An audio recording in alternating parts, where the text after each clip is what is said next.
ho visto tutta la macchina smembrata, diciamo, smontata. La macchina mi serve con il cambio automatico e ha gli ausili, ha un'inversione di pedale, quindi ho l'acceleratore sulla sinistra ed è una cosa che va fatta sulla macchina. Ecco cosa resta dell'auto di Gloria Lorenzetti, spogliata di navigatore, radio e anche del cambio.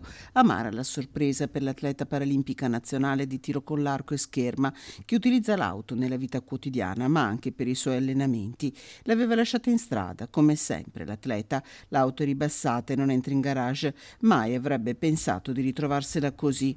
Una sorte è toccata anche ad altri veicoli a Perarolo di Vigonza, finiti nel mirino dell'ennesima banda specializzata nel furto di pezzi di ricambi.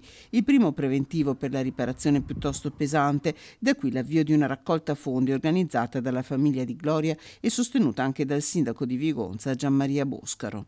Oggi la comunità di Vigonza è rimasta sconvolta dal fatto che sia stata colpita, ed è ancora più grave, una persona che con quell'auto riesce ad avere una vita dignitosa e normale, e nonostante le sue difficoltà. Quindi, partita la raccolta fondi, io ho aderito anche personalmente. La raccolta fondi è stata aperta sulla piattaforma GoFundMe. Grande l'affetto dimostrato in queste ore attorno a Gloria Lorenzetti, che fa parte del gruppo Obiettivo 3 di Alex Zanardi. Molti si sono offerti di aiutarla negli spostamenti, del resto Gloria si allena 5 giorni a settimana e anche lunedì stava per andare in campo. La grinta non le manca per fortuna e Gloria Lorenzetti già pensa ai prossimi impegni sportivi. A luglio ho i campionati italiani para che si terranno a Rovereto, quindi diciamo il mio obiettivo è quello.